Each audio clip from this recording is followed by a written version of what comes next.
మా వైపు నుంచి అయితే లైన్ క్రాస్గా వైఎస్ఆర్సీపీ నుంచి ఈ రోజుకి ఇంత ఇదిగా ఉన్నా కూడా ఎక్కడా లైన్ క్రాస్ కాకుండానే ఓపికగా నిగ్రహంతో 4 అడుగులు వెనక్కు వేసే ఇప్పుడు నిన్న వీళ్ళని అక్కడ గంటన్నర అక్కడ పెడితే అది మామూలు సిచ్యువేషన్ కాదు.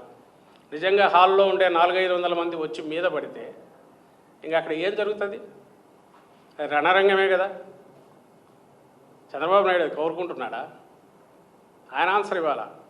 ఇక్కడ ఎక్కడ కూడా పొదిలిలో ఆ 50 మందో 100 మందో 30 మందో అక్కడక్కడక్కడ నువ్వు నిలబెట్టిన వాళ్ళు ఈ 1000 మంది వాళ్ళ వైపు కన్నెరెత్తి చూస్తే ఆ 40-50 మంది బతుకుతారు అక్కడ. మళ్ళీ ఆ మాట అనే కేసు పెట్టినా పెడతారు. అలాగే నేను బంగారుపాలెం ఆ ఎల్లో మీడియా ఫోటోగ్రాఫర్ ఎవడో ఆ పిల్లోడు తట్టుకోగలడా? అంటే ఎక్కడైతే నీ దీనికి సంబంధించినంత వారికి సంబంధం లేనిది లేదా మీ పేరు ఎత్తితేనే కోపం చేసుకునేవాళ్ళు లేదా అసంతృప్తితో ఉండేవాళ్ళు చేరించోటో నీ మీద అసంతృప్తి వచ్చిన వాళ్ళ దగ్గరికి నువ్వు రెచ్చగొట్టే రకంగా ఇంకా 30 మంది 40 మందితో పోయి నువ్వు ఛాలెంజ్ చేస్తాడావంటే ఆ రణరంగం క్రియేట్ చేయాలనే